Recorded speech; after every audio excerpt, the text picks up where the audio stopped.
नमस्कार मंडळी, चला तर मग आज आपण शेवग्याची खास करून टिफिनसाठी ही मसाला शेवगा आपल्याला बनवायचा आहे. रस्सा आपण नेहमीच शेवग्याचा रस्सा हा खातोच, पण टिफिनसाठी ही एक स्पेशल रेसिपी आहे. त्यासाठी लागणारं साहित्य पुढील प्रमाणे आहे. इथं मसाला तयार करण्यासाठी कांदा, खोबरं, लसूण, अद्रक आणि टोमॅटो घेतलेला आहे आणि छान अशा फ्रेश शेवग्याच्या शेंगा आहेत.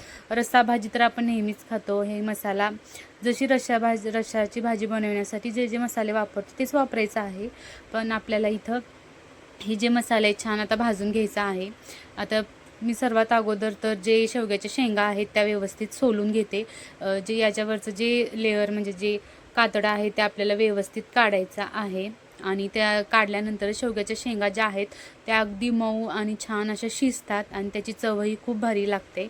असं मी कट करून घेतलेला आहे आणि सर्व ज्या शेंगा आहेत त्या कट करून त्याच्यावरचं हे काढून घेतलेलं आहे. आणि आता मसाल्यासाठी लसूण सोलून घेतलेला आहे. त्याचबरोबर कांदाही चिरून घेते बारीक असा आणि त्याच्यानंतर हे आपल्याला थोडंसं तव्यामध्ये फ्राय करून घ्यायचा आहे, जेणेकरून की मस्त खमंग असा आपला मसाला तयार होतो. आणि हा मसाला आदल्या दिवशी जरी आपण करून ठेवला तरी पण चालतं. म्हणजे लवकर आपल्याला दुसऱ्या दिवशी टिफिनसाठी पटकन हा मसाला वापरून छान अशी भाजी बनवता येईल. इकडे आता मी सर्व मसाल्यासाठी लागणारं साहित्य छान बारीक बारीक चिरून घेतलेलं आहे. कढईमध्ये 1 चमचा तेल टाकून घेते आणि त्यानंतर सर्व एक एक करून कांदा, लसूण, अद्रक, खोबरं हे एक एक करून छान भाजून घ्यायचं आहे. थोडंसं कांद्याला सर्वात अगोदर टाकायचं, जेणेकरून कांद्यामध्ये जे पाणी असतं ते शोषून घेतं आणि मस्त आपला छान असा खूप दिवस टिकणारा हा मसाला तयार होतो. याचं प्रमाण म्हणजे आपल्याला जर वाटलं की जास्त करून ठेवावं तेही करून ठेवू शकतो. हा मसाला छान असा बनवायचा आणि मग त्यानंतर थंड झाल्यानंतर आपल्याला मिक्सरमधून काढून घ्यायचा आहे. जर तुम्हाला पाहिजे असेल तर याच्यामध्ये दालचिनी, परत जे खडे मसाले असतात तेही टाकलात तर याचा स्वाद अजून छान येतो. आता दुसऱ्या कढईमध्ये तेल घेऊन त्याच्यामध्ये जिरे टाकायचं आहे. जिरे आणि जो तयार केलेला मसाला आहे तोही आपल्याला याच्यामध्ये टाकून घ्यायचा आहे आणि मस्त याला आता भाजून घेऊ. आणि या मसाल्याने शेवग्याची जी सुकी भाजी आहे ती एकदम छान होणार आहे आणि खरंच खूप टेस्टी झालेली होती. तुम्ही रेसिपी नक्की ट्राय करा. आणि अशा प्रकारे मसाला टाकून त्यानंतर कढीपत्ता टाकायचा आहे.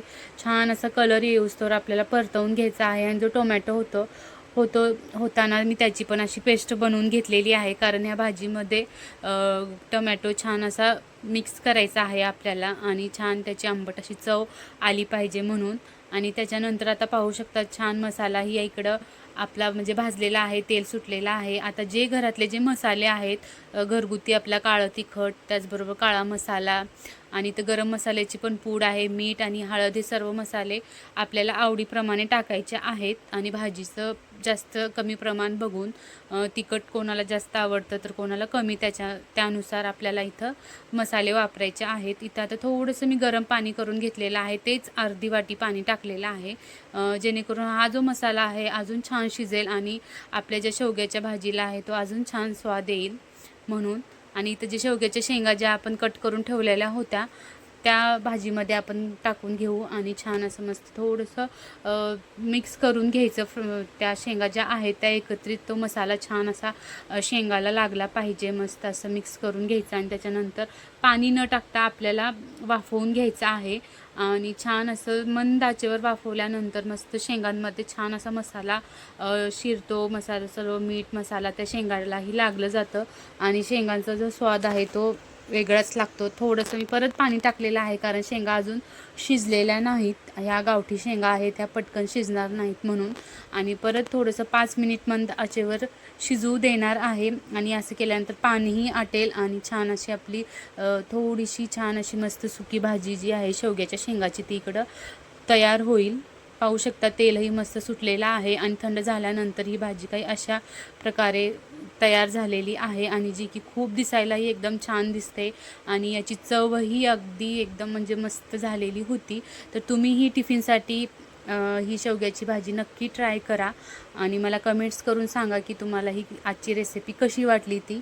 आणि नवीन असाल तर चॅनलला नक्की सबस्क्राईब करा अशाच नवीन नवीन रेसिपीसाठी. तर तोपर्यंत बाय आणि दुसऱ्या रेसिपीसाठी चॅनलला नक्की सबस्क्राईब करा.